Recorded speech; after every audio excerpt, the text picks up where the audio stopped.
So we all know what a shape is. Shape is a shape. But let's look at the basic ones. Circles, squares, and rectangles, and triangles. And think about what feeling they bring to the viewer. This happens subconsciously and it depends on context too, but generally, squares and rectangles feel stable, strong, and powerful. They feel stable because they are stable as 3D objects. Imagine standing in front of a big building, you feel strength, power of it. That shape is communicating something to you before you even think about it. Triangles feel sharp or dangerous, like some structure or a volcano or a knife or some pointy object. But it depends on the context. Rectangles can be dangerous too. Circles feel soft, smooth, and friendly. You can see this in character designs in animation, especially in shows made for younger kids. Everything is rounded and approachable. Shape design is a huge topic. The most basic thing you put on your canvas is a shape, so it's worth understanding how to make these shapes look nice and appealing. The question is, why are some shapes more pleasing than others? It's a pretty abstract question, but I think it's worth exploring. The thing is, we usually already know intuitively which shapes work. We just feel it. When we see an awesome design or a sketch, we instantly feel if it's awesome. There is no thinking involved. But if we can understand why it works, we can do it more on purpose instead of by accident. So when I think about shapes, I always think about dynamic shapes.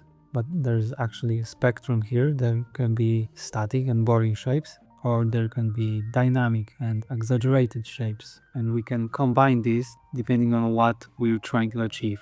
It all depends on context and intention, and what feature we want to emphasize. Another thing we have to talk about, and I think it's the most important, are the lines of energy or flow or gesture. These are the lines, the movement that suggest direction where you look and how shapes move through the painting. You kind of feel it and it's holding everything together. It can be an S-curve or a straight line, the energy that goes through the painting from one side or different sides, guiding the eye towards the focal point.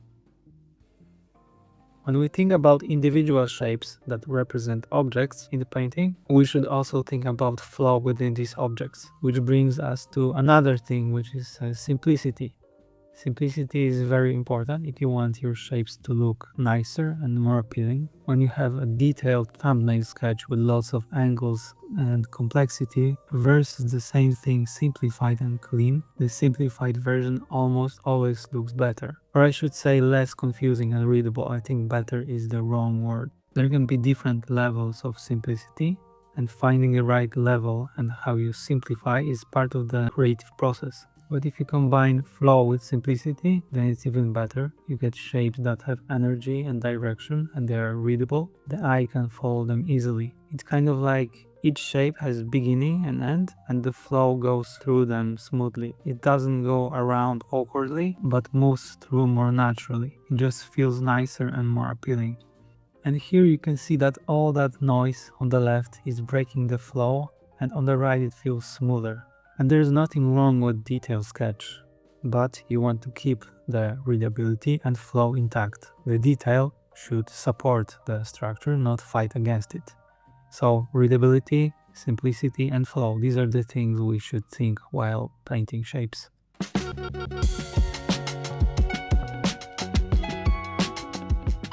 Of course, this depends on intention.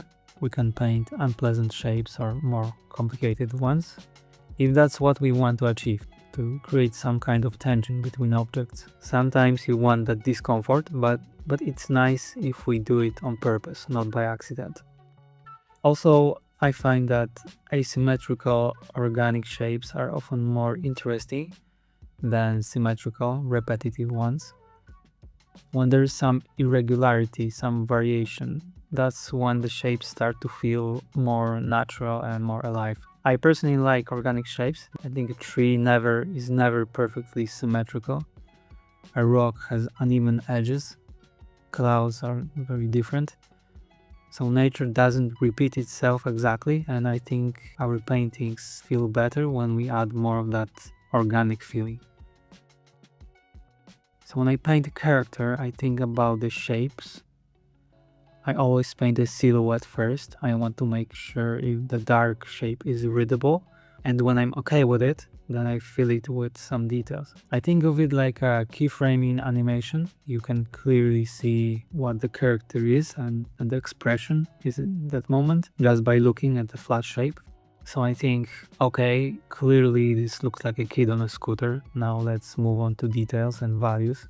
You can make the line sketch first and fill it in, of course, but you can do just like me. You can dive straight into shape, just paint the shape with brushes. It kind of feels like a sculpting to me. I never did any sculpt, but I imagine this is how that feels. I also try to keep the shape simple and not overdone. I think a lot about reduction in detail and simplicity we talked about before. I think that gives that loose look to it. If the main shape is clear, sometimes I don't change it at all in the next stage. I just lock the shape and start working on details. So the silhouette works, so I leave it alone. But sometimes I will just tweak the proportions to emphasize something. Maybe I'll make the head bigger, shrink the legs, push the whole figure forward in the frame. Small adjustment that strengthen what's already there. I treat this part as experimentation. I ask myself, what do I want to emphasize more? Should I make him more leaning forward or stretch him out, make the pose more dynamic? So there's no single right answer. You just try things and see what feels better to you. And this is the fun part, playing with the shapes and until it says what you want it to say. And of course, I treat the shadow the same way. It is also the shape, an important one. Shadow adds dynamism to the composition. It works best when it's simplified and feels like it belongs to the same world as everything else. The shape that fits with the rest of the image. When the shadow shapes are clean and consistent with your light direction, the whole thing feels grounded. The character or object actually looks like it's standing in that environment, and it also adds the energy.